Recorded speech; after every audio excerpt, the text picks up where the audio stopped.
look, I want to bring our attention to another element of this colorism race conversation, because during yesterday's game, Chris Berman of ESPN, who is known to have said and have done some racist things, right? Back in 2016, Jamel Hill described having an interaction or a message from him where he said some very, racist and very disparaging remarks as a woman about her when she was departing from ESPN at that time. So Chris Berman came out. He was talking about the fact that you got these two black quarterbacks in the Super Bowl, and I just want to play the rest of what he had to say. Take a listen, folks. But also, of course, two African-American quarterbacks starting against each other in the Super Bowl for the first time. Fittingly, February 12th is Abe Lincoln's birthday. Here we go with the highlights in case you missed.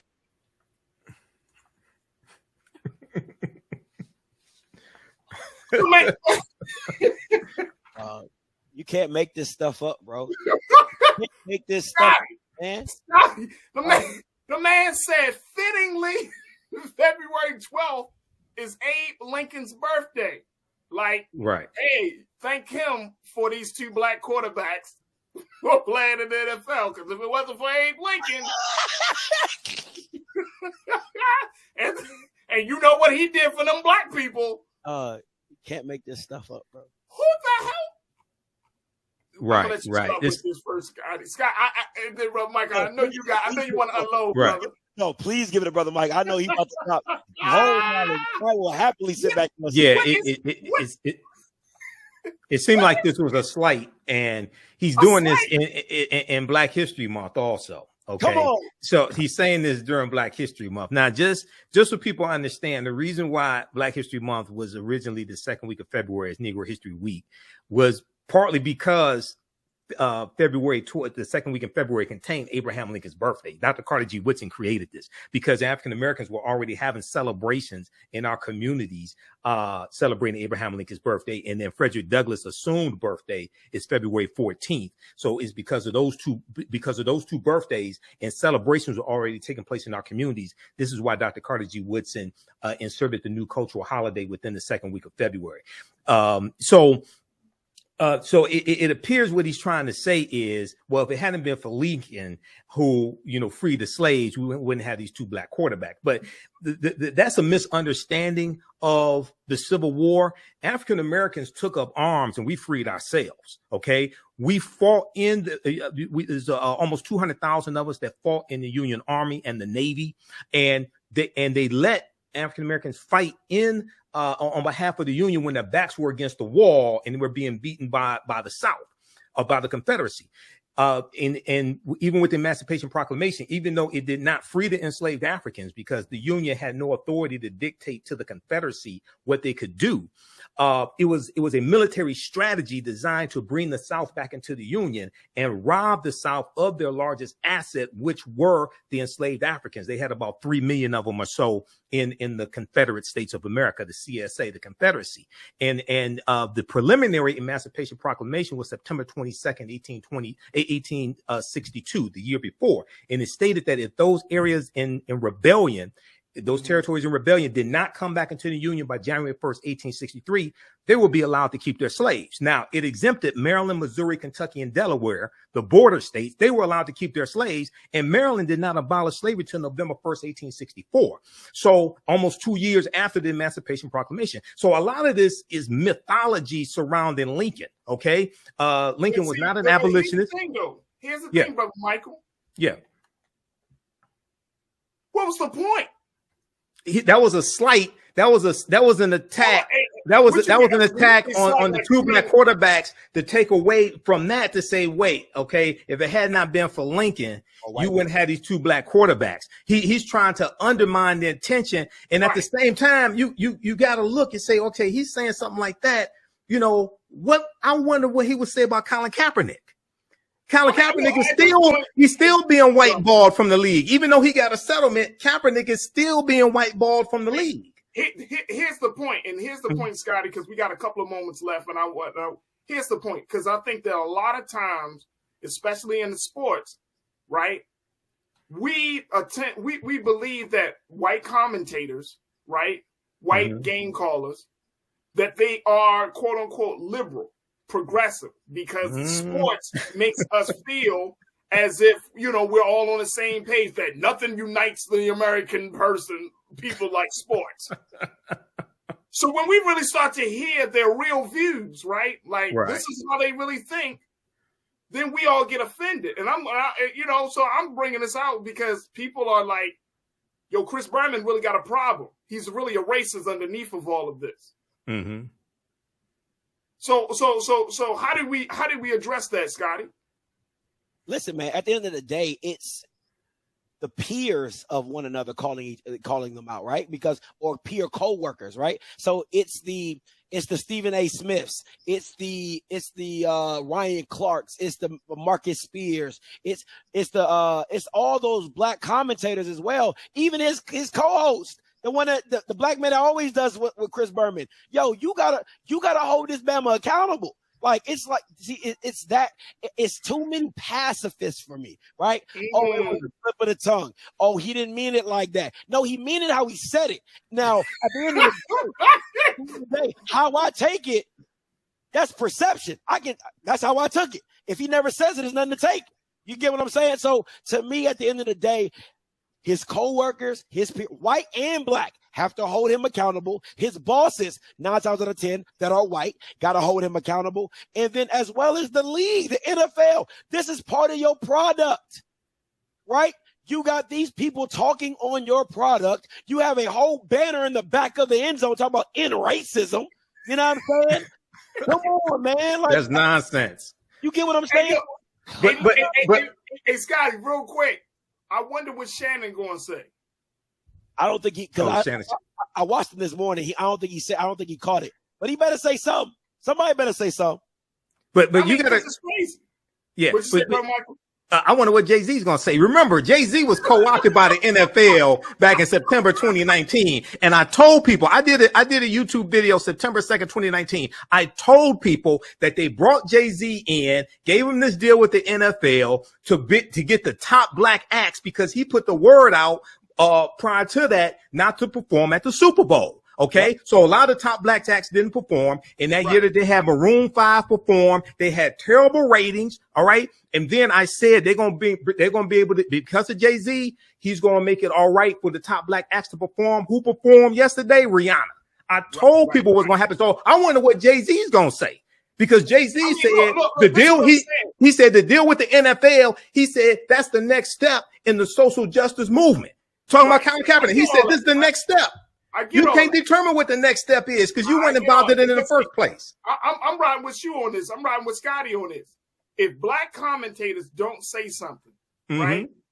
Black Twitter is already saying stuff. But if black commentators don't say something, I ain't talking about Jason Whitlock. Right. Oh, no. I'm talking about that's white supremacy through ventriloquism, Jason Whitlock. Right there, that Negro. Black commentators, right? And look, the crazy part is we don't have that many strong black sports commentators on these mainstream programs. I look, trust and believe, I listen. Right. Like I listen to Nate Burleson, I listen to Michael Strahan, I listen to Shannon. You know what I'm saying? Like who's really talking? The culture. You feel what I'm saying? They'll get paid by white people, man. So they can only get so much. They can only go so far. They only can go so far. But that's why I said, let me hear what Shannon got to say. Because I know Shannon, he can write his own ticket anywhere at this point, right? Yeah. So it's like, I'm with Scotty on this. Like, if you don't say something, this is ridiculous. You had this dude literally say, Abe Lincoln's birthday is today when you talking about 2 black quarterbacks. Like, that is, if that don't. Asinine, bro. Asinine. That feeds into the mythology. That is, and I mean, not the 77% black. How many black people still watch the NFL, right? How many black people still watch? Out of 192 million, what's the breakdown of the demographics? How many women still watch the NFL? They were showing a watch party in Ghana. They were showing it's international. It's international. Listen. Go ahead. I'm sorry. No, you're good, brother Mike. Like they showed that it was, look at this watch party and this party.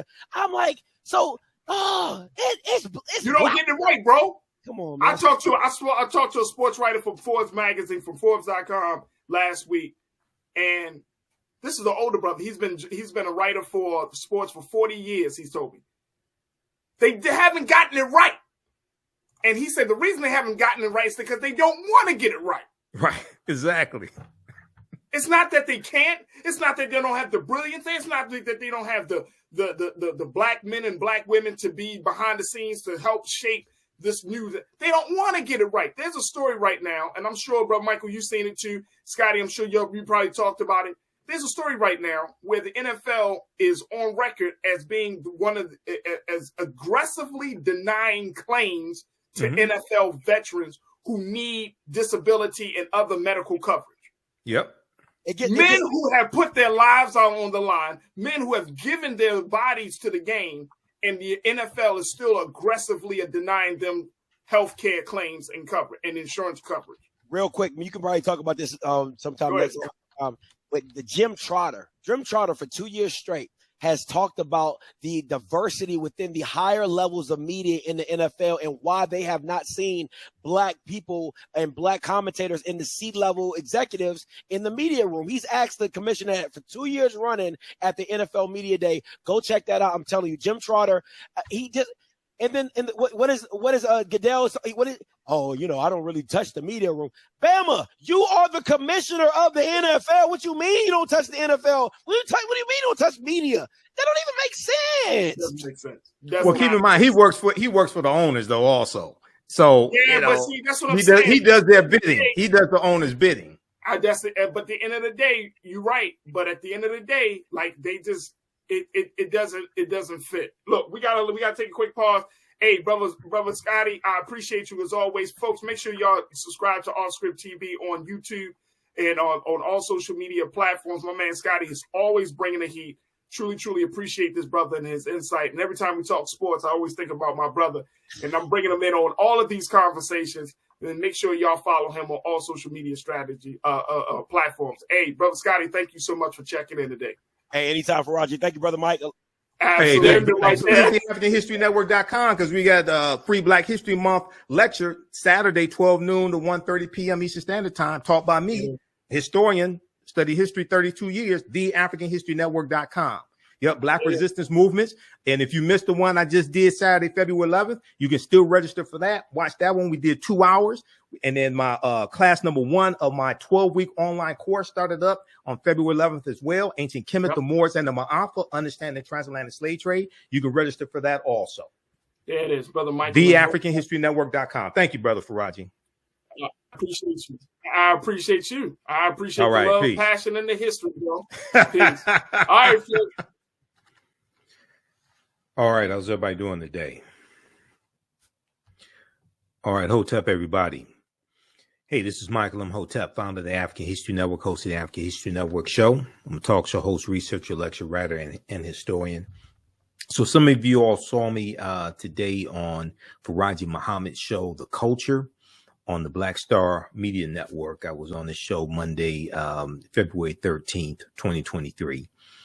And we talked some about the Super Bowl and some aspects of it. And one of the things that I brought up was backlash that the NFL was getting for having Sheryl Lee Ralph of Abbott Elementary perform Lift Every Voice and Sing, which is the Black National Anthem.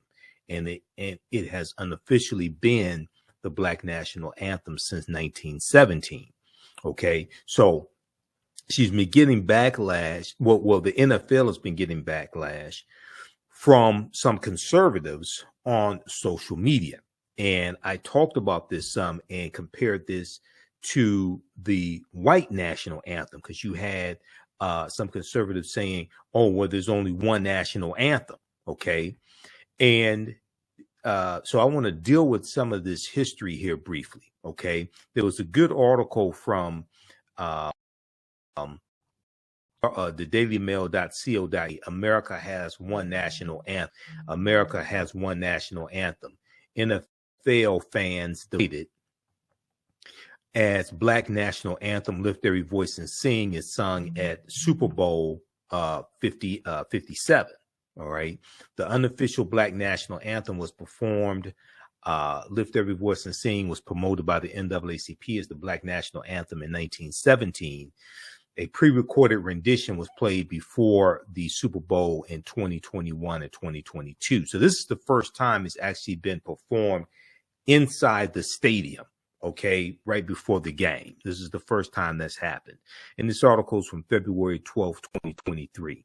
So the Black national anthem, so the article talks about the Black national anthem was performed before the Super Bowl for the third time in a row, causing outrage on social media. So you have some people who are just upset about this. And it's like, people were performing WAP by like Cardi B and Megan Thee Stallion and anything like that. So why would you be offended by the Black national anthem? No cursing in it. There's no sexual innuendos or anything of that nature. Now, Sheryl Ralph, the star of the comedy series Abbott Elementary, and I really like Sheryl Ralph. I remember her, first saw her in 1977 in a piece of the action Bill Cosby and Portier. She performed the Lift Their Voice and Sing the Black National Anthem on Sunday night ahead of Super Bowl 57 between the Kansas City Chiefs and the Philadelphia Eagles at State Farm Stadium in Glen, Arizona. Now we know Kansas City Chiefs won. I did not watch the game. I haven't watched the NFL game since 2017 when Colin Kaepernick left the league. Okay, so you all know this about me. Now, the song Lift Every Voice and Sing became an unofficial Black national anthem when it was adopted by the NAACP in 1917. All right. And here's a picture of our sister, Sheryl Ralph, singing the Black national anthem, Lift Every Voice and Sing. Now, I want to deal with briefly some of the backstory, some of the history of how this song became written, how this became the Black national anthem. Everybody share this broadcast on your social media platforms. Invite your friends to tune in. Also support the African History Network.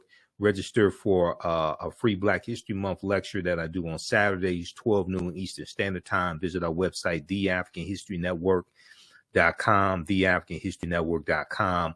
Also register for my online history classes that I teach on Saturdays, 2 p.m. Eastern Standard Time as well, because we just had class number 1 this past Saturday. It's a 12-week online course that I teach, and I'll give you some more information about that.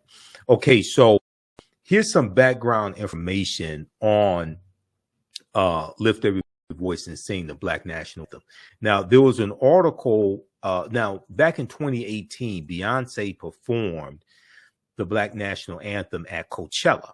And a lot of people found out about this song for the first time. A lot of white people found out about this song for the first time. When I was in elementary school, we had to learn the song. It was taught to us. All right.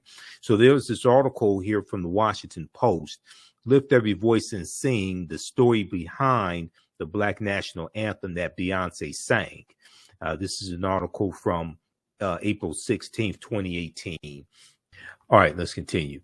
Okay, so this article gives some background information, and I deal with some of this history in some of my lectures also. So the lyrics were written by James Weldon Johnson. Okay, James Weldon Johnson in 1899. African Americans had been celebrating Lincoln's birthday, which is February 12th. Lincoln's birthday going back to the year after Lincoln was assassinated. He was assassinated in 1865. Okay. And this is one of the reasons why Black History Month is celebrated in the month of it was started out the second week of February, Negro History Week, because it contained the second week of February contained the birth dates of Abraham Lincoln and February 12th and the assumed birth date of Frederick Douglass, which was February 14th, because Douglass didn't know the exact date or exact year that he was born. So this was, we know Negro History Week was created by Dr. Carter G. Woodson, and it was first celebrated in 1926. All right, so James Weldon Johnson was asked to address a crowd in Jacksonville, Florida, for the coming anniversary of Abraham Lincoln's birthday. Just two decades had passed since Reconstruction, the Reconstruction era, which was 1865 to 1877, and lynchings were on the rise in the segregated South. Instead of preparing an ordinary speech, James Weldon Johnson decided to write a poem. The poem started with the words, "Lift every voice," evoking the struggle and resilience of our ancestors. Okay, the poem was evoking the struggle and resilience of our ancestors. Now, the following year, in the year 1900, a chorus of 500 school children performed the song at the Abraham Lincoln celebration. The song quickly took off, becoming a rallying cry for African-American communities in the South, or as one observer noted at the time, quote, a collective prayer. Now, the song was embraced as a hymn in churches and performed at graduation ceremonies and in school assemblies. Within 20 years, the NAACP, National Association for the Advancement of Colored People, which was founded in 1909 and comes out of the Niagara Movement, which was founded in 1905 by Dr. W.B. Du Bois and others. The NAACP adopted "Lift Every Voice and Sing" as its official song. Okay, now it becomes the unofficial Black national anthem in 1917. But when I was growing up, we were just taught it was the Black national anthem. We did not look at it as the unofficial Black national anthem.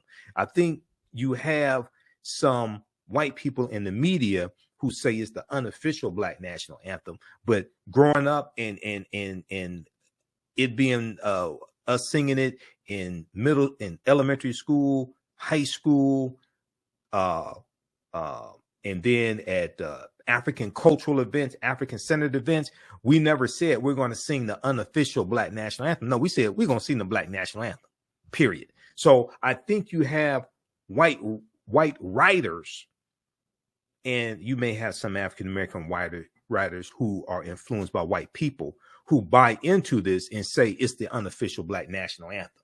But for us, it was no discussion on that. Okay.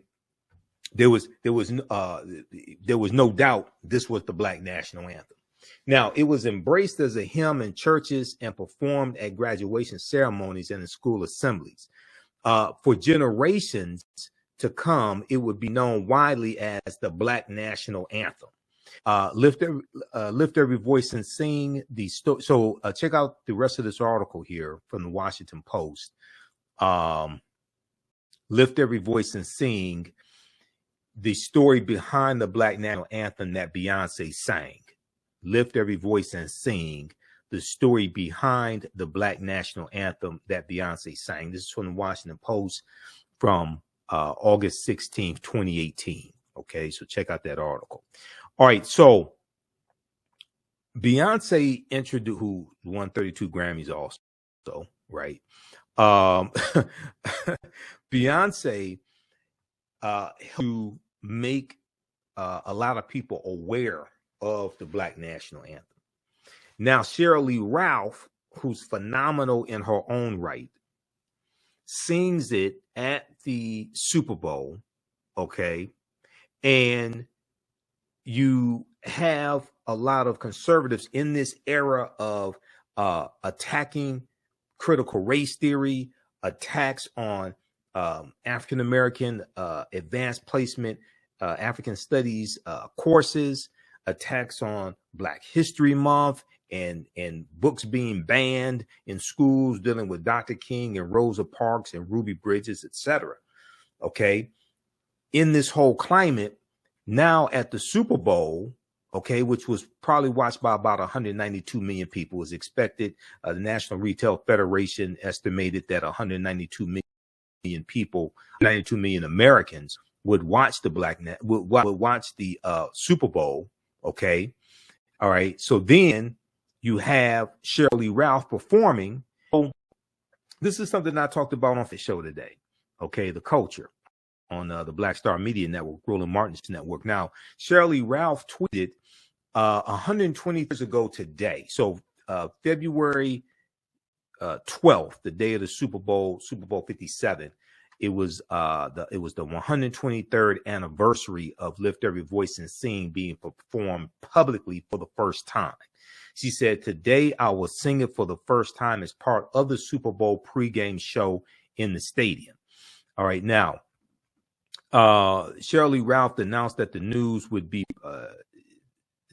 she would be performing a song on Twitter. Okay, the song was sung for both both Super Bowl 50. Let me see, both Super Bowl 55 and Super Bowl 56. Okay, I get my Roman numerals straight. Okay, L represents 50, V represents 5, V1 represents 6. So 50, 55, and 56. Okay. The song was sung before both Super Bowl 55 and 56, performed by Alicia Keys in 2021 and performed by Mary Mary in 2022. However, Sheryl Ralph was the first person to have sung the song on the actual field inside the stadium, because with Alicia Keys, it was pre-recorded. They showed the video before the Super Bowl game. It was pre-recorded. For Mary Mary, they performed live, but they performed outside of the stadium. Okay. Sheryl Ralph was the first person to have sung the Black National Anthem actually on the Super Bowl field inside the stadium. Both previous performances were broadcast as pre-recorded clips. Now, the song was originally a poem written by James Weldon Johnson, a former leader in the NAACP. Its lyrics describe the struggles, aspirations of African Americans at the turn of the century. Okay, because he wrote it in 1899. Okay, so 1899. I mean, that's just 4 years after. It's just 4 years after Frederick Douglass dies. Frederick Douglass dies in 1890. Okay, and you're talking about chattel slavery ends in 1865. So you're talking about 34 years. The chattel slavery ends. All right, so they were looking at this is coming up on the turn of the century, and they're looking toward the future, understanding the past. And you still have former slaves alive in 1900. Okay. Harriet Tubman didn't die till 1913. Booker T. Washington didn't die till 1915. These are two of the most prominent former slaves who were still alive after Frederick Douglass dies in 1895. So this is the whole climate that James Weldon Johnson writes this song. All right, now here's Mary. So that's Rihanna. Okay. And I talked on the African History Network show Sunday how Jay-Z did the NFL did a backdoor deal with Jay-Z, the co-op Jay-Z to bring him in to direct the Super Bowl halftime shows, and so he could bring on the top black artists after he told the top black artists like Rihanna not to perform because of Colin Kaepernick's protests. I predicted what was going to happen back when in my YouTube video that I did September 2nd, 2019. I told you what was going to happen. I told you that was a backdoor deal to undermine Colin Kaepernick's protests. So here's Mary Mary performing also in 2022 ahead of the Super Bowl. Okay, unlike Sheryl Ralph, they performed outside of the stadium, and the performance was recorded in advance. And here's our sister Alicia Keys. Now, dumbass Lauren Boebert, who's probably I don't know if she's exactly a coup plotter, but she's a coup plotter sympathizer. Okay, Republican from Colorado. She won by less than 1,000 votes. I think it was something like 250 votes. She won re-election. This dumbass. She said America only has one national anthem. Okay, why is the NFL trying to divide us by playing multiple? Do football, not wokeness. Okay, now I would expect Lauren Boebert to say that America has one national anthem, because she's referring to the white national anthem, the Star Spangled Banner, written by a white supremacist slave owner named Francis Scott Key, who used his position as the district attorney in Washington, D.C., to attack.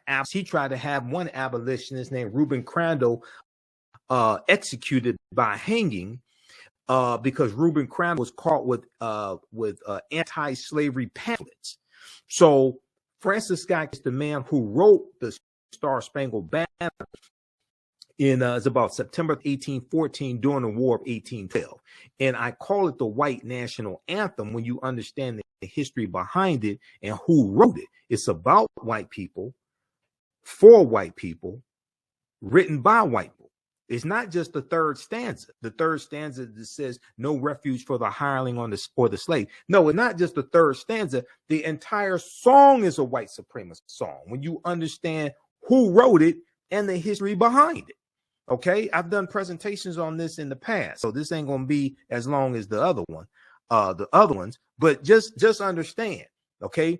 Because some people are confused. Why do you call it the white national anthem? Go study the history of it. I'm going to reference an article about Francis Scott Key in just a minute here. So when I see people like Lauren Boebert, okay, Republican, coup plotter sympathizer,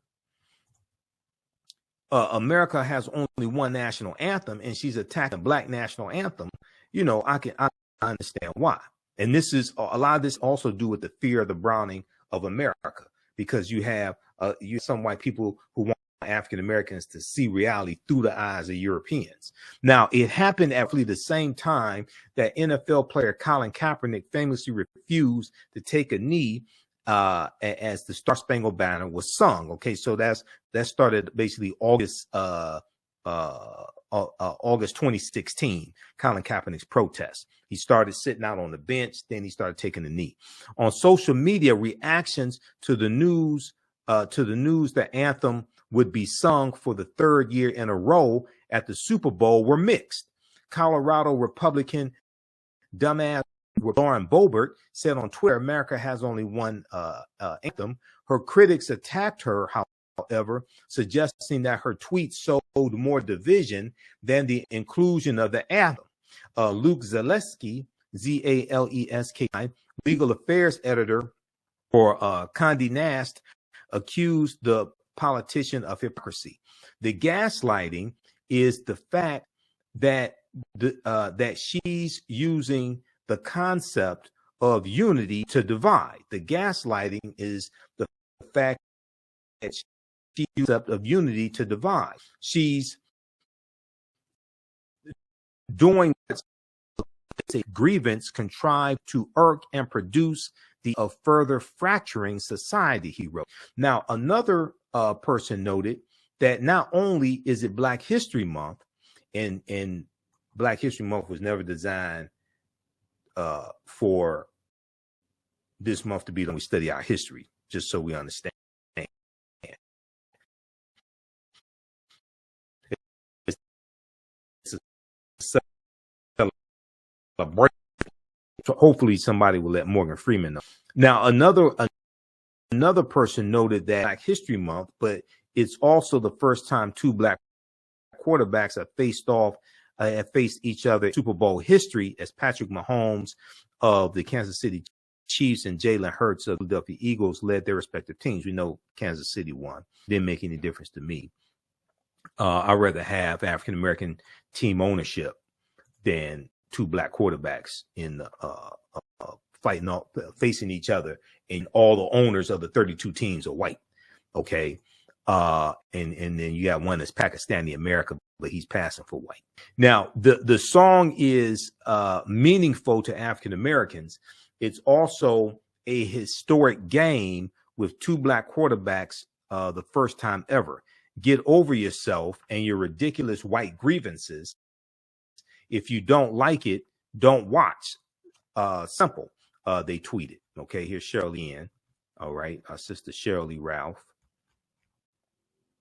Now, Laverne Spicer said the Black national anthem is the Star-Spangled Banner. The white national anthem is the Star-Spangled Banner. The national anthem is the Star-Spangled Banner. If you live in the United States, your national anthem is the Star-Spangled Banner. Okay. Now it took, if I remember correctly, it took about it took dozens of tries the Star-Spangled Banner to become the national anthem, number one. But number two, if you actually understand history, then the Star-Spangled Banner for African Americans is not something that we would claim in our right minds, and it's not something that we should claim. Okay, because it is a anti-African American song. And when you understand the man who wrote it, you understand why I say that. Okay. Daryl B. Harrison, who appears to be African American phenotypically, said the NFL was making them a by allowing to be sung, also suggesting that it made America a nation of two anthems. Well, the league is 68 to 70% African American. Okay, so they should perform. They should have been performing the Black national anthem long before that. The league is 68 to 70% African American. They should perform it. Now, at the same time, I would argue that we should stop watching the games as well. That's a whole nother conversation. Okay. At the same time, I would argue that we should stop watching the games. Because I still stand with Colin Kaepernick's protests. Okay. And Kaepernick is being whiteballed from the league.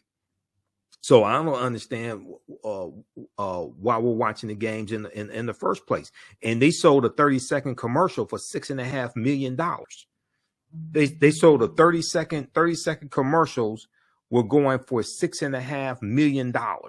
Okay. So many of us would rather be entertained than be empowered. If we all rallied behind Colin Kaepernick, leveraged our economic dollars to put pressure on the NFL, stop buying tickets, stop buying jerseys, okay, stop watching the games on TV, things like this, okay, stop going to the games, that would have a tremendous impact, because then it would put us in the driver's seat and we could put pressure on the NFL. You need to have African-American team ownership. You need to have better health benefits for the players after they retire from the league. Okay. You need more African-American head coaches. There's only like 2 or 3 African-American head coaches in the league, but we'd rather be entertained than be empowered. So, you know, a lot of times you teach people how to treat you. So then let's see, you have the comment from Luke Zaleski as well. He's performed America the Beautiful. I like Babyface. Ask the question, why? Okay, not as love of crime, but just Babyface, why? Okay, come on.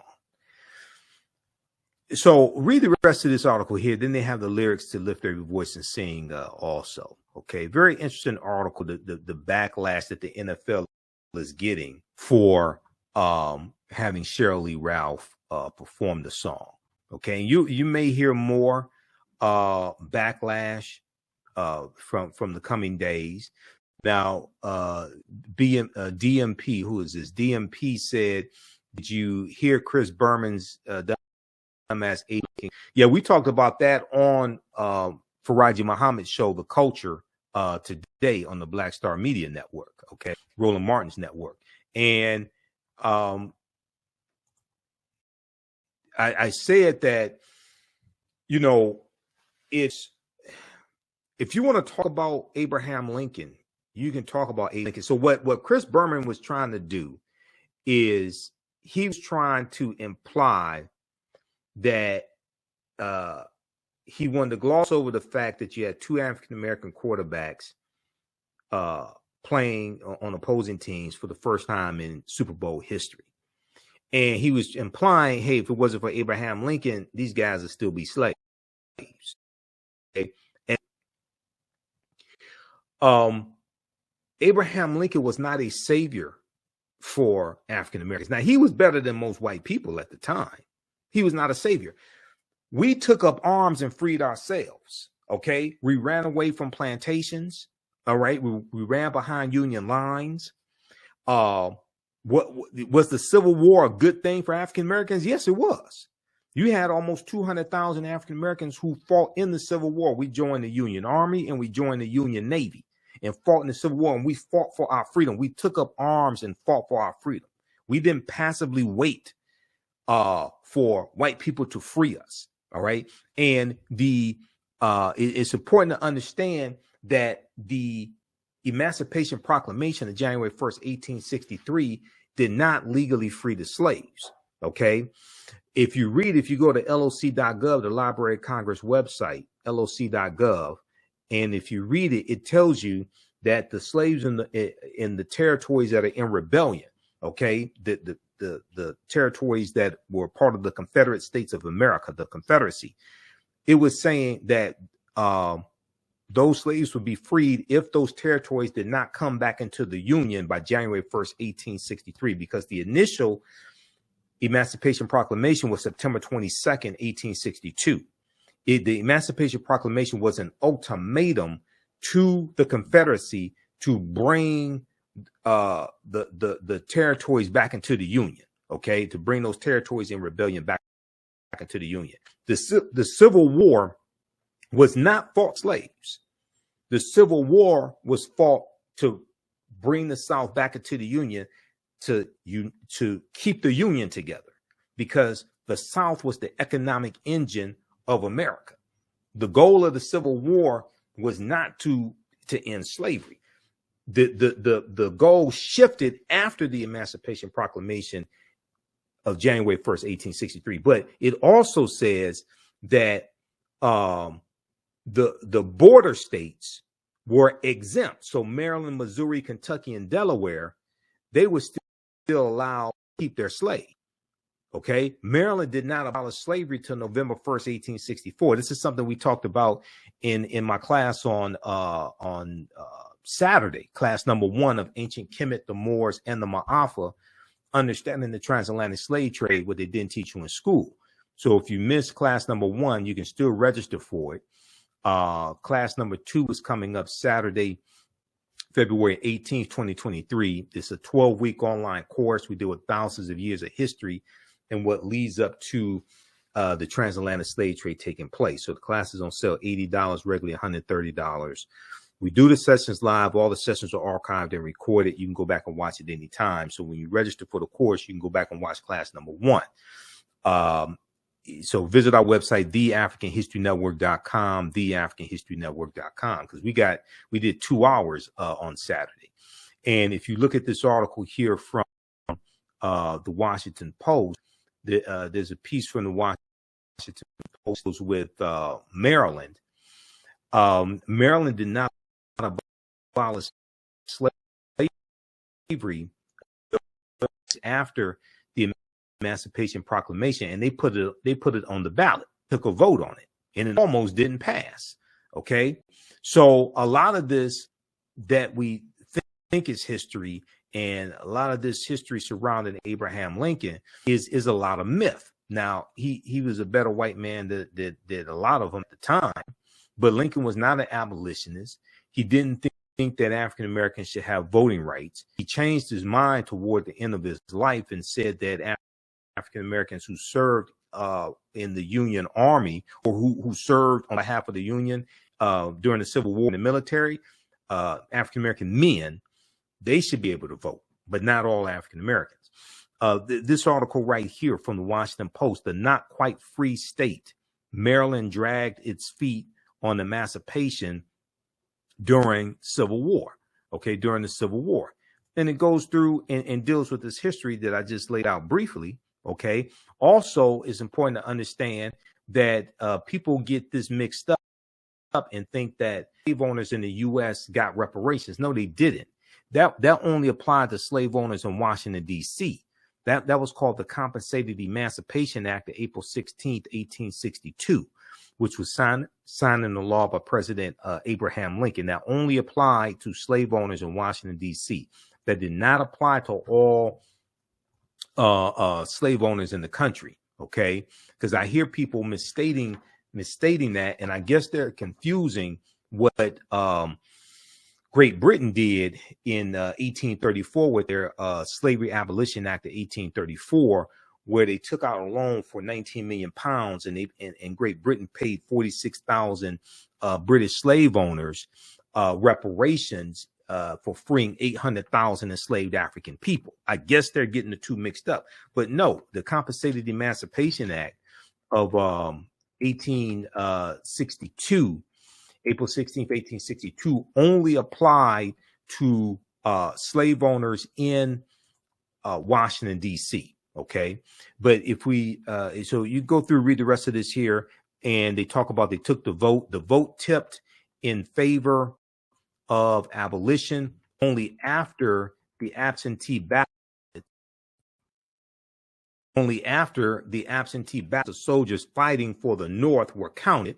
This is during the Civil War, which is 1861, 1865. The final tally was 30,000 in favor of freeing the slaves, 29,799 against it. It almost did not pass. Okay.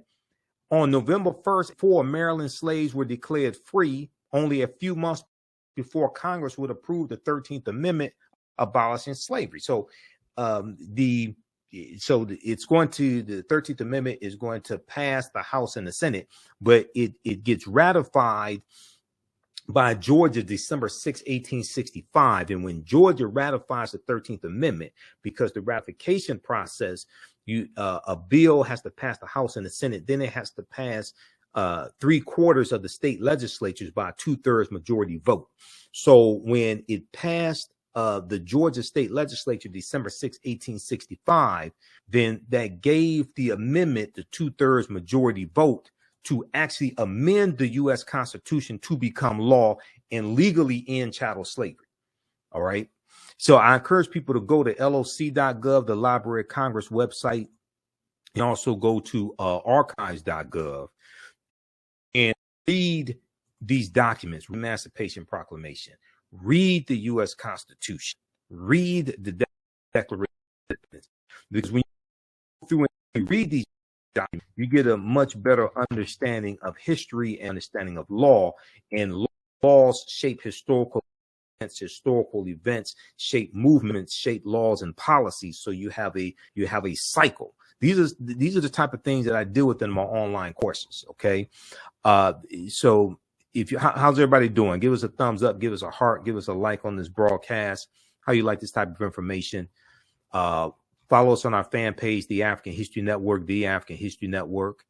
Okay. I'm Michael Imhotep, founder of the African History Network, host of the African History Network show. I'm a talk show host, researcher, lecturer, writer, and historian. I've been studying history 32 years. So I speak all across the country. You see me on Roland Martin Unfiltered on Fridays. So I provide political analysis and historical analysis on Roland Martin Unfiltered. And on Mondays, I'm on Farajii Muhammad show, The Culture. So I was on his show today. All right. And we have Sister Felicia watching us. Sister Felicia is with Hapi. Sister Felicia and Brother Taiki Grant, directors of the film Hapi, The Role of Economics and Development of Civilization. And they just had the Hapi Day of Excellence. We had Brother Taiki on the show, on the African History Network show. All right, visit our website, the History Network. Please support us. Please support us. All this does not happen without resources. Okay. I do a 12-week online course. We just had class number 1 that started up Saturday, February 11th. Our next class is Saturday, February 18th. Ancient Kemet, one of the original names for Egypt. Ancient Kemet, the Moors, and the Ma'afa, understanding the transatlantic trade what they didn't teach you in school. Class is Saturdays, 2 p.m. to 4 p.m. Eastern Standard Time. You don't have to be present in the class. We do the sessions live. All the sessions are archived and recorded. You can go back and watch it anytime. A year from now, 2 years from now, you can go back and watch the entire course. Click right here to register for the full course. And here's the flyer for it. Did a fantastic class. As soon as you register, you class number 1. We have a bundle pack of courses because the second class that I teach starts up February 26th, Sunday, February 26th, class number 1 of From the Civil War to the Civil Rights Movement and Black Power, 1800 to 1968. So we get into the Civil War, Reconstruction, what leads up to the Civil War taking place, Haitian Revolution, Louisiana Purchase of 1803, Missouri Compromise of 1820, Mexican-American War, 1846, 1848, Texas winning its independence from Mexico, 1836, Mexico winning its independence from Spain, 1821, Kansas-Nebraska Act, 1854, Treaty of Guadalupe Hidalgo, 1848, where the U.S. gets Colorado, Arizona, New Mexico, California, Utah, and Nevada, all from Mexico for about $15 million. All this leads up to the Civil War taking place. Now, I do on Saturdays, 12 noon to 1:30 p.m., I do a free Black History Month lecture for the month of February. If you missed the previous free lectures, we have them archived here. You can click on them, register for them, and watch them. Okay. And the Saturday, February 18th, 12 noon to 1:30 p.m., dealing with Black resistance movements. Black resistance movements. Now, Black resistance is the 2023 annual theme for African American History Month. There's been an annual theme for African American History Month dating back to 1928. Okay, created by Dr. Carter G. Woodson, who co-founded the Association for the Study of Negro Life and History, September 9th, 1915 in Chicago.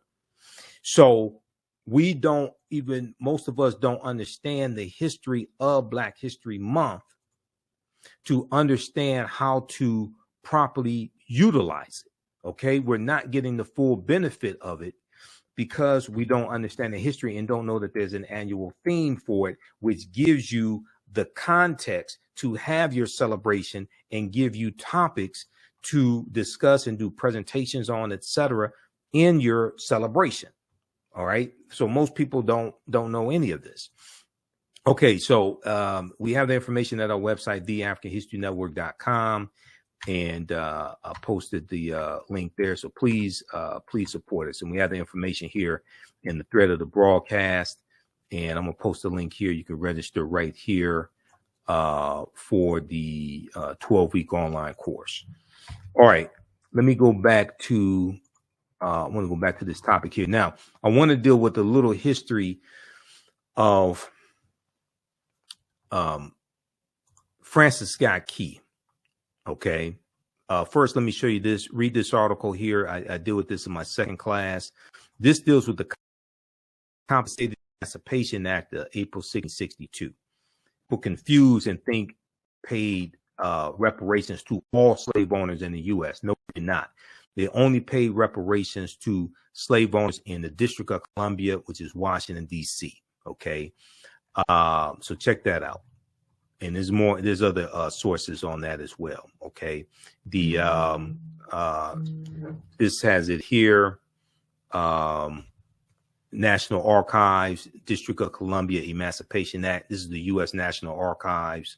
It gives information. It provided for immediate emancipation compensation to former owners who were loyal to the Union of up to $300 for each freed slave, of up to $300 for each freed slave. Let me flip over to this here, U.S. National Archives. Okay, on April 16, 1862, President Abraham Lincoln signed a bill ending slavery in the District of Columbia. The act brought to a conclusion decades of agitation aimed at ending white slavery. Decades of agitation aimed at ending white slavery. At ending what anti-slavery advocates called the national shame of slavery in the nation's capital. All right, now it provided for immediate compensation to former owners who were loyal to the Union of up to $300 for each freed slave. Voluntary colonization of former slaves to locations outside the United States, and payments of up to $100 each for each person choosing immigration. Over the next 9 months, the Board of Commissioners appointed to administer the act approved 930 petitions, completely or in part from former slave owners, for the freedom of 2,989 former slaves. Okay, so read the rest of this here. That did not apply to all slave owners in the U.S. It only applied to those in the District of Columbia. Okay, that's why it's called that's the Compensated Emancipation Act, April 16th, 1862. All right. S. Rep said, good information. We need most of us to know this, what really happened. Yep, I agree. That's why it's important to support the African History Network, because this don't happen with no resources. Trust me, it takes a lot to finance the African History Network, and we're dealing with a lot of financial challenges this week that I have to take care of. If you want to support us, also $ the AHN Show through Cash App, $ the AHN Show through Cash App, and through PayPal, paypal.me/the AHN Show. We have the information on the homepage of our website, also theafricanhistorynetwork.com. All right, now I want to look at, there's a good article that I deal with when I teach about Frank Key. I've done a presentation dealing with the history of the national anthem and also Kaepernick's protests as well. And okay, so this article here is called "Where's the Debate on Francis Scott Key's Slaveholding Legacy?" This is from SmithsonianMag.com. This is the official website of the Smithsonian Institute. Where's the debate on Francis Scott Key's slaveholding legacy? Okay, this is from July 1st, 2016 by Christopher Wilson, who's Director of Experience Design, National Museum of American History. During his lifetime, abolitionists ridiculed Francis Scott Key's words, sneering that America was more like the land of the free and the home of the oppressed. Sneering that America was more like the land of the free and the home of the oppressed. Okay. For the sake of time, I want to fast forward through this and get to the portion that I want to talk about. All right. Now, in 1814, this during the War of 1812, Francis Scott Key was a slaveholding lawyer from an old Maryland plantation family who, thanks to a system of human bondage, had grown rich and powerful. Now, this is Francis Scott Key right here, the man who wrote what he named it, the Defense of Fort McHenry. The Defense of Fort McHenry. It started out as a poem, and it was about a battle during the War of 1812. The War of 1812 was 1812 to 1814, and the U.S. was fighting against Great Britain once again. Okay, this is the War of 1812.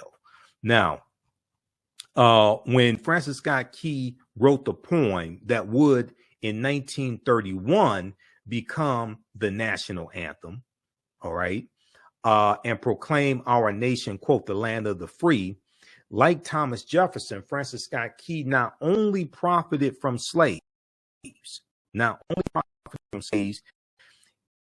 conceptions of American citizenship and human potential. Africans in America, Francis Scott Key said, were, quote, a distinct and inferior race of people, which all experience proves to be the greatest evil that afflicts a community. Francis Scott Key was a straight up white supremacist slave owner. What the hell am I going to sing a song that he wrote that became the white national anthem? That's just stupid. That's what happens when you don't understand history. You don't understand what you're participating in. This is why I don't sing the white national anthem, It's not the third. It's not just the third stanza, okay, that says no refuge for the hireling or the slave. It's the entire song is a white supremacist song. As I said before, it was written by white people, for white people, about white people, and it was voted on in Congress by white people to become the white national anthem. Because by the time it was voted on in 1931, there may have been maybe one African American who was in Congress. That's it. So what are you talking about? This is what happens when you don't understand history. Now, if you want to say there should be a new national anthem, okay, that supports that is inclusive of various races of people, and it's inclusive of everybody. If you want to say there should be a new national anthem, okay, I can agree with that. I'll go, I can agree with that. If there should be a new national anthem, this is not it right here.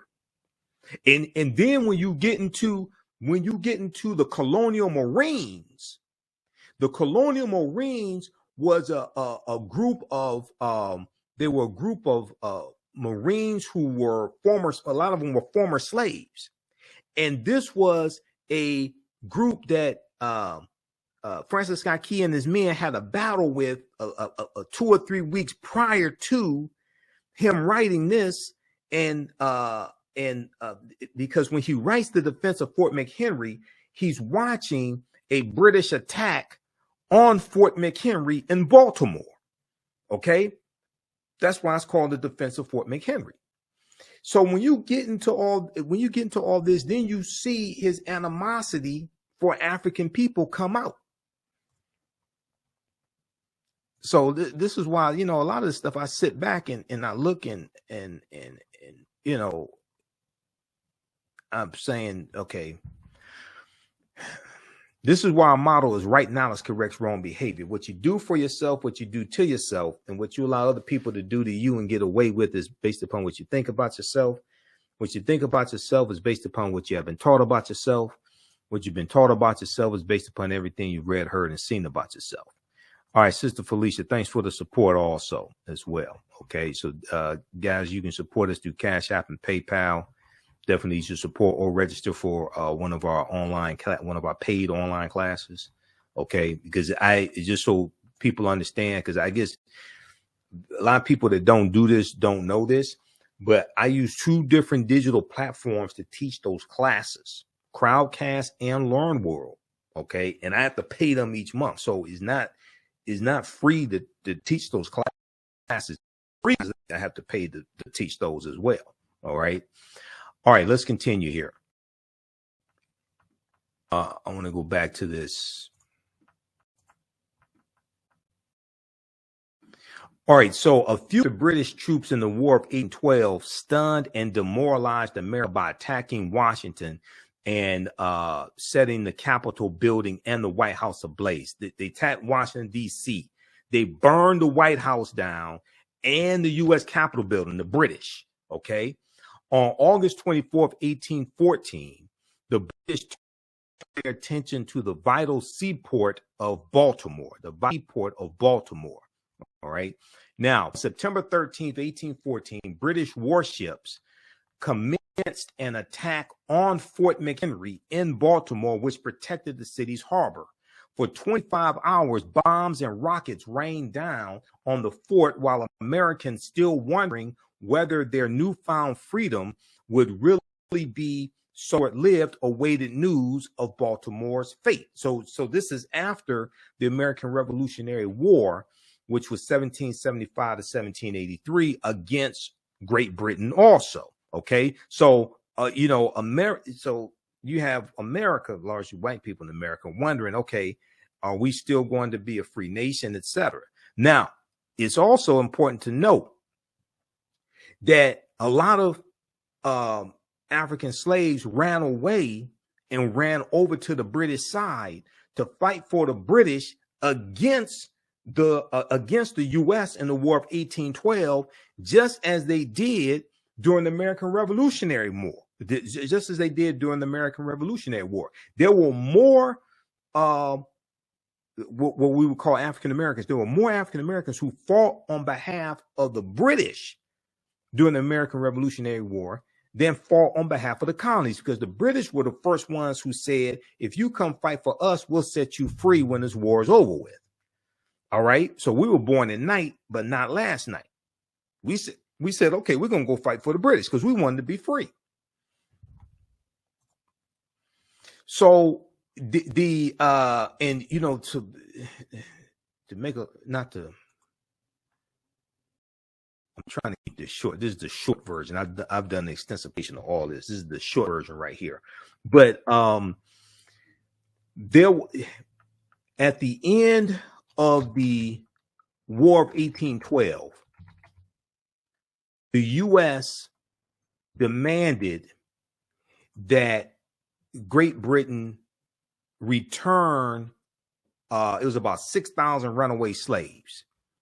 They demanded that Great Britain return about 6,000 runaway slaves. Great Britain refused to do so. Okay. The War of 1812, to understand these, and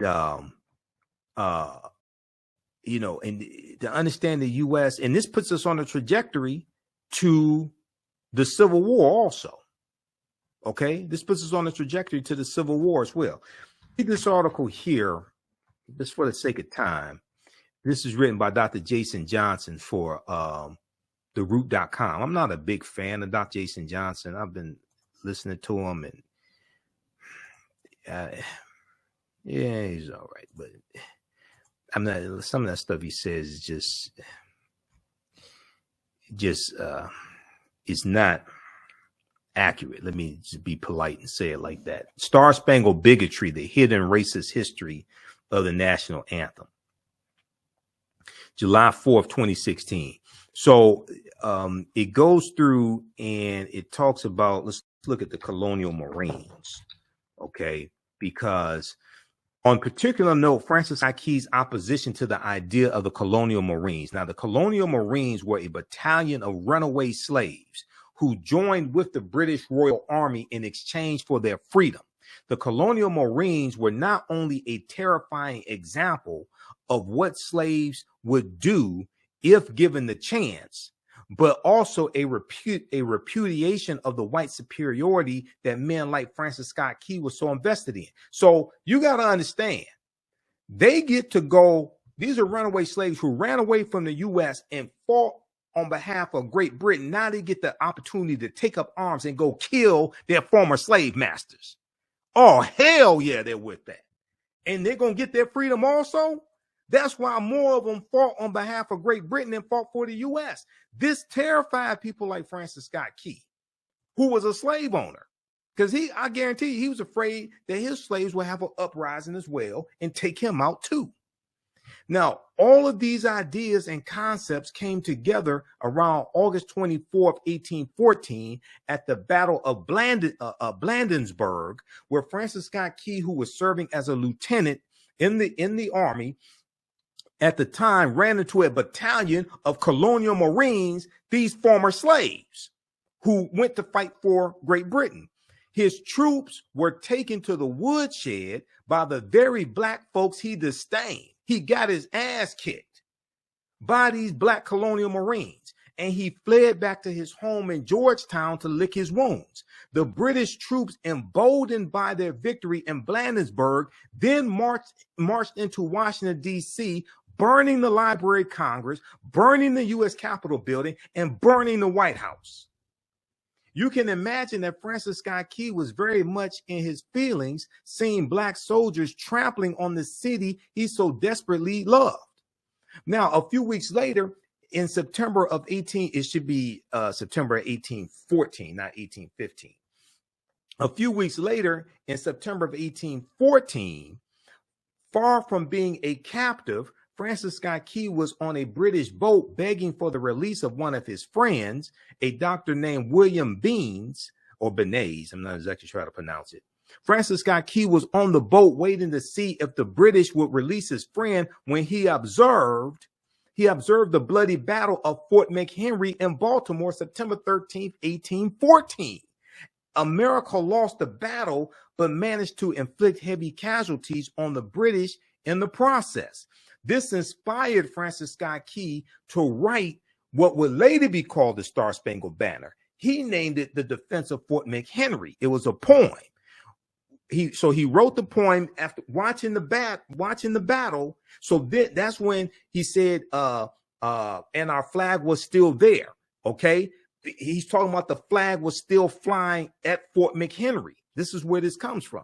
So right then and there, but no one remembers that he wrote a full third stanza decrying the former slaves who were now working for the British Army, the colonial Marines. Okay, and where is that band that was so vauntingly who so vauntingly swore that the havoc of war and the battle's confusion and home and the country should leave us no more? Their blood has washed out their foul footsteps pollution. Their blood has washed out their foul footsteps pollution. No refuge could save the hireling and slave from the terror of flight or the gloom of the grave. And the Star-Spangled Banner in triumph doth wave over the land of the free and the home of the brave.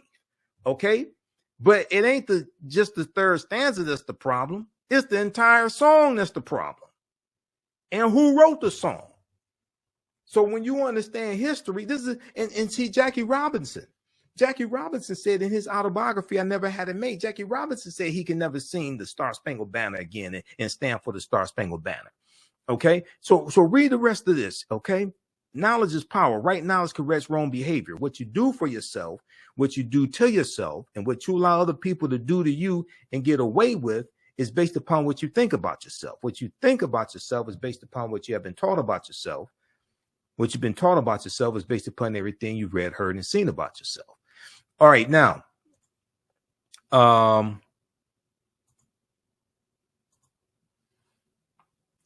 let me go back to, let me go back to this here. Okay, so we have, we talked about Beyonce performing at Coachella. We talked about some of the history of Lift Every Voice and Sing, the Black National Anthem. Okay, it's not the unofficial Black National Anthem, because I tell you, when I was growing up, we say, okay, now it's time to sing the unofficial Black National Anthem. No, that's white people trying to tell us it's the unofficial Black National Anthem. First of all, you can't, we determine what the Black National Anthem is. Europeans can't tell us what the Black National Anthem is. They're trying to define reality for us. Power is the ability to define and shape reality and have other people accept your definition of reality as if it were their own. Is Dr. Wade Noble correctly teaches us. All right. Okay, so we talked about the history of James Weldon Johnson and the Black National Anthem. We talked about backlash the NFL is getting for having Sheryl Lee Ralph perform it during a game during the Super Bowl, and 68 to 70% of the league are African American. We dealt with some of the history of Francis Scott Key as well. Also with Francis Scott Key, who wrote the Star-Spangled Banner, started out as the defense of Fort McHenry.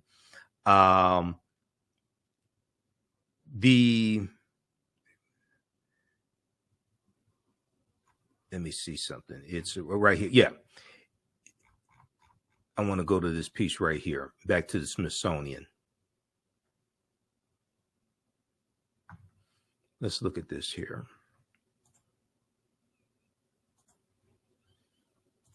Back to the article from Smithsonian Mag. All right. The poem he wrote celebrated the Star-Spangled Banner as a symbol of the resilience and triumph of the United States.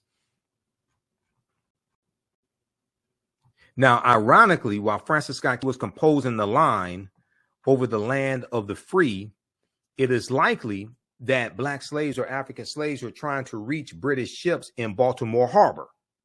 They knew that they were far more likely to find freedom and liberty under the Union Jack, which is the British flag, under the Union Jack than they were under the Star Spangled Banner. Okay, the land of the free for who, Francis Scott Key? The land of the free for whom? Now, additionally, Francis Scott Key used his office as the district attorney for the city of Washington, D.C. from 1833 to 1840 to defend slavery, attacking the abolitionist movement in several high-profile cases. He tried to have Reuben Crandall executed for having abolitionist pamphlets. In the mid-1830s, the abolitionist movement was gaining momentum. So right around 1830, 1831, the Underground Railroad is formed, okay? Largely up north. The majority of it is up north, okay? And then you have a Southern Underground Railroad going from Texas into Mexico, because when Vicente Guerrero, who was the second president of Mexico, when Vicente Guerrero became president, he abolished slavery because he was a former slave. He was like Afro-Mexican, Vicente Guerrero. All right.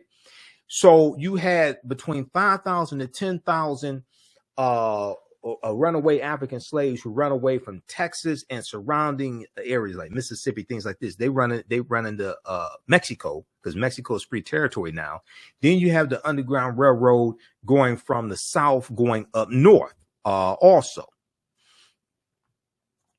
Okay, now in the mid 1830s, the abolitionist movement was gaining momentum. All right. And with it came increased violence, particularly from pro-slavery mobs attacking free African Americans and white abolitionists, and other methods to silence the growing cries of abolition. In the U.S. House of Representatives and United States Senate, in a House of Representatives and United States Senate inundated with petitions from abolitionists calling for the ending or restriction of slavery, pro-slavery congressmen looked for a way to suppress the voices of abolitionists. Now, also, we know that in 1808, January 1st, 1808, the international transatlantic slave trade was abolished. And the international transatlantic slave trade dealt with bringing Africans into the country to enslave them. And this is that law passed Congress March 2nd, 1807. Okay. And it went into effect January 1st, 1808. Now, it still allowed slavery to exist in the U.S., but it made it illegal to bring Africans into the country to enslave them. And this dealt with that there were international treaties, Great Britain and the United States. Britain into 1807, U.S. Congress, March 2nd, 1807, bans the international transatlantic slave trade. National other countries that enter into these international treaties. And this is stipulated in Article 1, Section 9, which the earliest that the international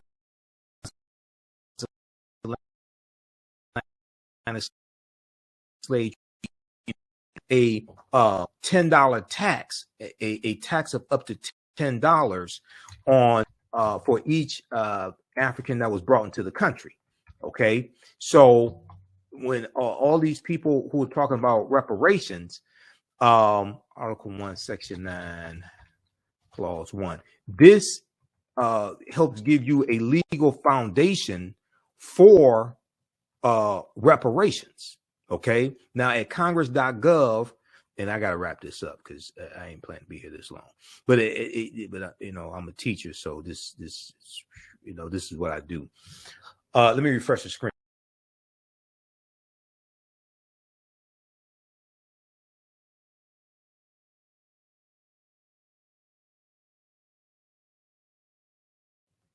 All right, now, okay, we're back here because I got to upgrade the I got to upgrade my laptop. I need a new laptop. I need one that has a faster processor than this laptop here. So U.S. Constitution. So this is Congress.gov. Article 1, Section 9, Clause 1, migration or importation. Okay. Restrictions on the slave trade. This is in the U.S. Constitution. The migration or importation of such persons as any of the states now existing shall think proper to admit, shall not be prohibited by the Congress prior to the year 1808, but a tax or duty may be imposed on such importation not exceeding $10 for each person, not exceeding $10 for each person. So all the Africans that were brought into this country from January 1st, 1808 to July of 1860, when the Clotilda comes into Alabama about July of 1860, and the Clotilda is the last known slave ship that came into the U.S., and that was illegal because when that whole thing happened because of a bet that a wealthy white man made that he could bring in a slave ship and he could navigate around the authorities. Okay, that's how that happened. But all those Africans that were brought in from January 1st, 1808 to July of 1860 was illegal based upon federal law. And their court cases, like the 1841 U.S. Supreme Court case of the United States versus the Amistad, that document this, because those Africans, Joseph Sinkio and those Africans largely from Sierra Leone on the Amistad slave ship, which was 1839, and then the U.S. Supreme Court cases 1841. When they were captured, it was illegal and violated international treaties. If you go to archives.gov, U.S. National Archives, and look up the Amistad case, okay, U.S. National Archives, the Amistad case, the first thing that it tells you is that it was illegal for those Africans to be captured in the first place because it violated international treaties. All right, so U.S. National Archives, archives.gov, the Amistad case. In February 1839, Portuguese slave hunters abducted a large group of Africans from Sierra Leone and shipped them to Havana, Cuba, a center for the slave trade. This abduction violated all of the treaties in existence. You're dealing with a violation of international law when they were captured. Okay. Then when you go through and click on read more, and you go through and read the whole court case, and it went through the federal courts, then it went to the U.S. Supreme Court. Okay. The U.S. Supreme Court decided in favor of the Africans, stating that they were free individuals kidnapped and transported illegally. They had never been slaves because it was illegal for them to be captured in the first place. It was illegal for that slave ship to come into U.S. waters, also because the international transatlantic slave trade had been abolished January 1st, 1808. Okay. Now, they won their freedom. Okay. They won their freedom, and they were set free. Now, the U.S., what happened was the abolitionists had to collect money to pay to send them back to Sierra Leone. The U.S. didn't give them a free trip back to Africa. Abolitionists had to take up money, but at least they won their freedom in the U.S. Supreme Court. Senior Justice Joseph Story wrote and read the decision. Quote, "It was the ultimate right of all human beings in extreme cases to resist oppression and to apply force against ruinous injustice," end quote. The opinion asserted the Africans' right to resist unlawful slavery because there was a mutiny on the ship. There was a slave revolt on the ship. So they ruled that those Africans had a right to take up arms on that ship and fight for their freedom, they also ruled that it was illegal for them to be captured in the first place because it violated all the international treaties at the time, and they ruled that they were free. So so they were set free. Okay. All right. So read that from archives.gov, U.S. National Archives, dealing with the Amistad. Okay. Now,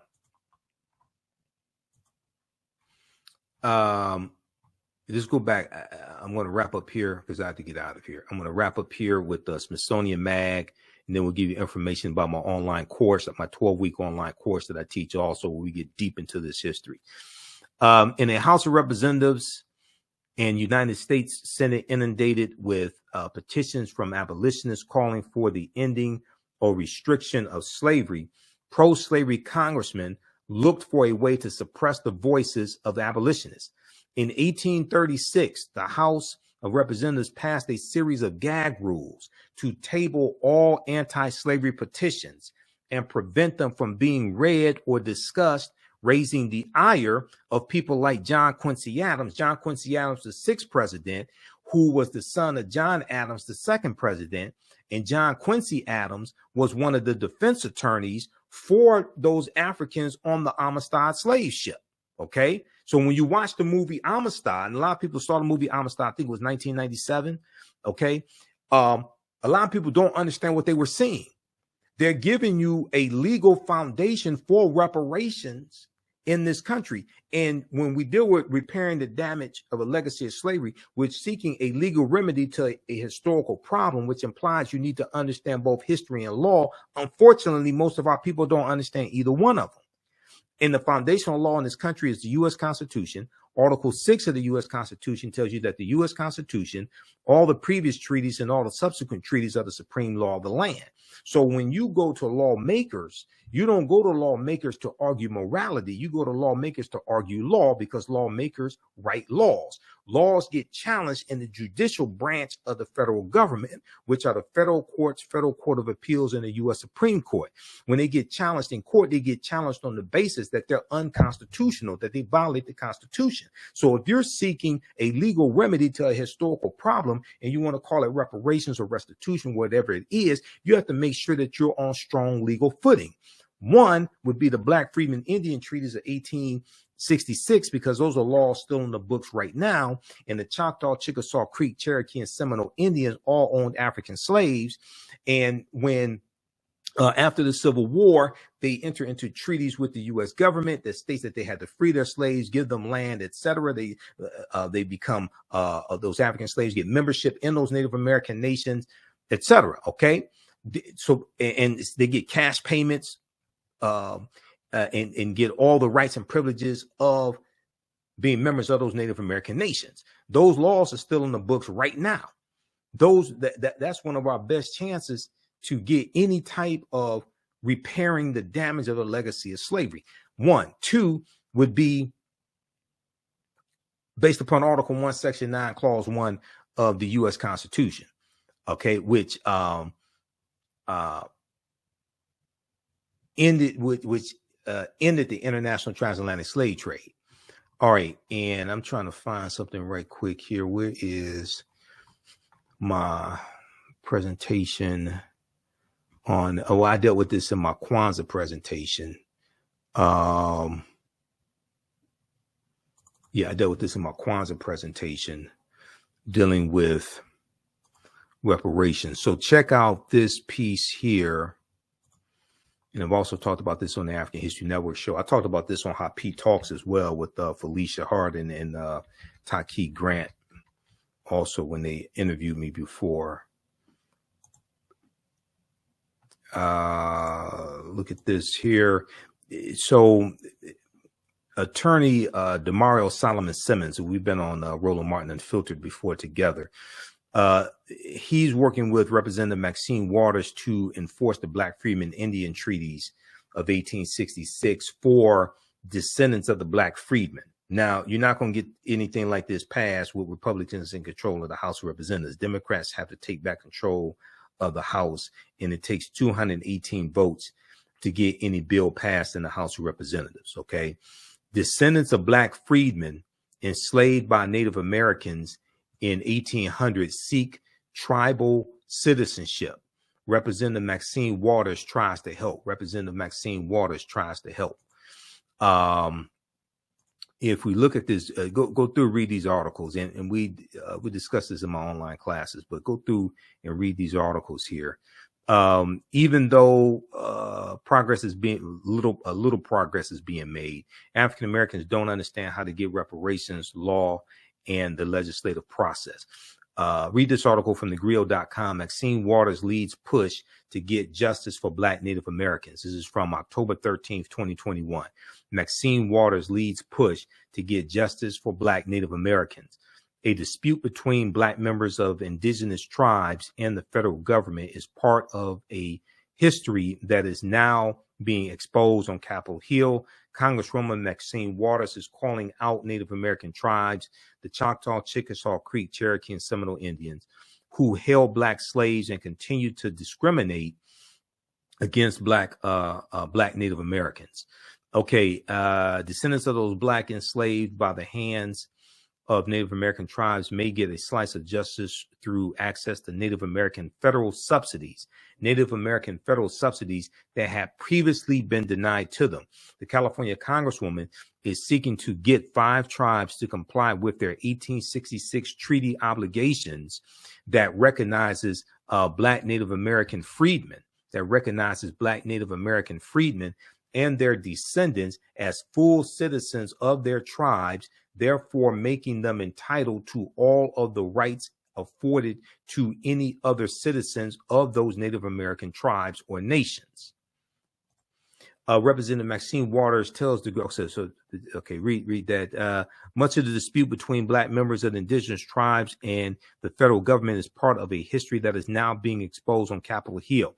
Now, this ties into the origins of Black Wall Street in Tulsa, Oklahoma, and I've done a 2.5-hour lecture dealing with the history of Black Wall Street in Tulsa, Oklahoma. It's available at our website, theafricanhistorynetwork.com, Tulsa, Oklahoma was founded by Creek Indians around 1836, who got pushed off their land in the southeast United States because of the Indian Removal Act of 1830, signed by President Andrew Jackson. Okay, I'm making this too long. I got to stop here because I'll just keep going. Read that article, okay, and read this one also. 9 entrepreneurs who helped build Tulsa's Black Wall Street, because Hannibal B. Johnson, who I know and I've read his first book dealing with the history of Black Wall Street, Hannibal B. Johnson was interviewed by History.com, the official website of the History Channel, and Hannibal B. Johnson made the connection between the Dawes Allotment Act of 1887, the Black Freedmen Indian Treaties of 1866, and the first African-American landowners in Tulsa, in North Tulsa, where you would have Black Wall Street, which was the Greenwood district, the intersection of Greenwood, Archer, and Pine. Quote, the relative wealth of some Black folks in Oklahoma comes in part from their connection to these Native American tribes and their land ownership, says Hannibal B. Johnson, historian and author of Black 100, and American City grapples with this historical racial trauma. The Dawes Allotment Act 1887, named after Senator Henry L. Dawes of Massachusetts, authorized the government to divide tribal into allotments for individual Native Americans, which included Black members of those Native American tribes. As word spread that Indian Territory was a safer place for African Americans to settle between 1865 and 1920, more than 50 Black townships were founded in Oklahoma. Okay, so let me go back to this article and finish this up because I have to get out of here. And you know, this is teaching history is my passion, but I'll just keep going. I'm telling you right now. You know, like the Energizer Bunny, you just keep going and going and going. That's what I'll do. I'm going to have to get out. 1836, the House of Representatives passed a series of gag rules raising the ire of people like John Quincy Adams, who saw restricting debate and assault on a basic First Amendment right of citizens to protest and petition. Okay, protest and petition to end slavery.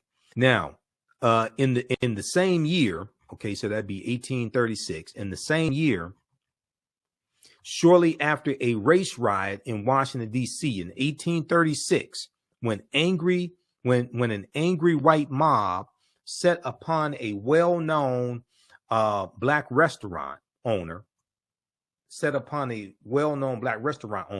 Francis Scott Key, the man who wrote the Star Spangled Banner, the man who talked about the land of the free and the home of the brave for white people. Francis Scott Key likewise sought to crack down on the free speech of abolitionists, those fighting to end slavery. Francis Scott Key believed these abolitionists were riling things up in the city of Washington, D.C. Francis Scott Key prosecuted a New York doctor living in Georgetown for possessing abolitionist pamphlets. In the resulting case of the U.S. versus Reuben Crandall, Francis Scott Key, the man who wrote the Star Spangled Banner, made national headlines by asking whether the property rights of slaveholders outweighed the free speech rights of those arguing for slavery's abolishment. Francis Scott Key hoped to silence abolitionists. He hoped to silence abolitionists who he charged wished to, quote, associate and amalgamate with the Negro, end quote. He said abolitionists wanted to associate and amalgamate with the Negro. See, he's saying these abolitionists want to have sex with Negroes. Basically, that's what he's saying. Okay, they want to associate and amalgamate with the Negro, and he thought African people were mentally inferior. Though Reuben Crandall's offense was nothing more than possessing abolitionist literature, Francis Scott Key, who was the district attorney to Washington, D.C., felt that abolitionist free speech rights were so dangerous that he sought to have Reuben Crandall executed by hanging for possessing abolitionist pamphlets. And you want to say there's one national anthem? You're talking about the white national anthem. Read this article from SmithsonianMag.com. This is the official website of the Smithsonian Institute. Where's the debate on Francis Scott Key's slaveholding legacy? There is no debate. If you understand history, ain't nothing to debate. Just deal with the facts and evidence. Proper documentation ends all conversation. All right. How'd you all like this type of information? Give us a thumbs up. Give us a heart. Give us a like on this broadcast. Please support the African History Network. Please support the African History Network. Definitely needs your support. It takes a lot of finances to do this. Register for my online classes that I teach. We have a class number 2 of Ancient Kemet, the Moors, and the Ma'afa, understanding the transatlantic slave trade, what they didn't teach you in school. Class number 2 starts it's Saturday, February 18th. 2023. So we do the sessions live. All the sessions are archived and recorded. You can go back and watch it anytime. If you miss class number 1, that's not a problem. It's archived. You can go back and watch it. And let me post this information here. We have the information right on the homepage of our website, which is theafricanhistorynetwork.com. Let me go back to this here.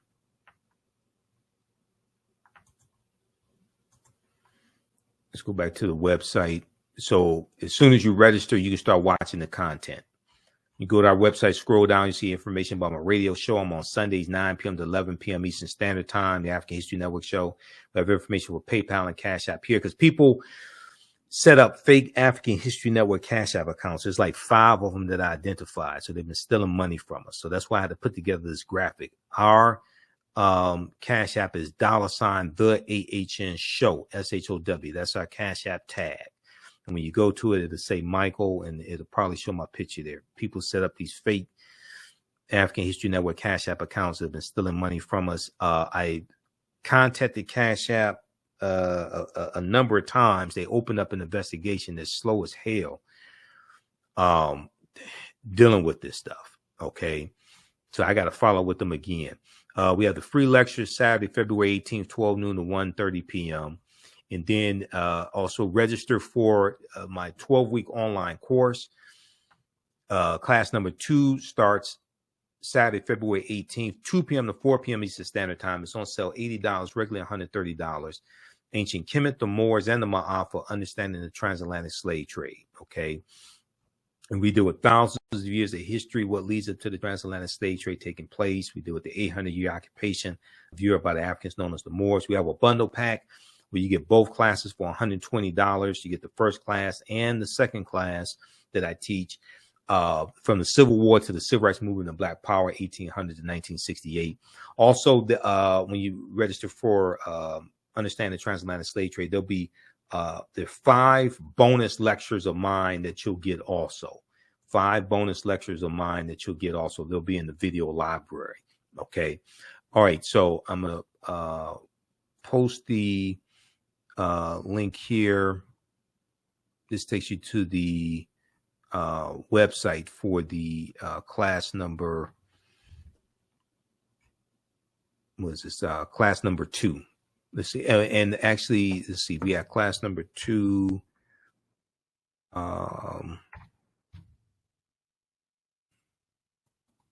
Okay, let me post this here, and we'll put the link for the website also.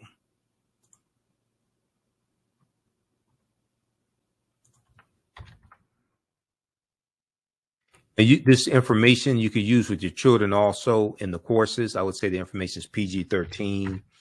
I do a PowerPoint presentation. We have book references, articles, video clips. I scan the pages of the book, so we show you that on the screen. So it's very visual. And some of the slides that I showed you some of the slides, the PowerPoint slides, those are some of the slides that I use in the classes as well. All right. So hopefully you learned a lot today. Share this with your friends. Follow us on our fan page, the African History Network. On Facebook, turn on live notifications so you know when we go live. Follow me on YouTube, Michael Imhotep, Imhotep on YouTube. And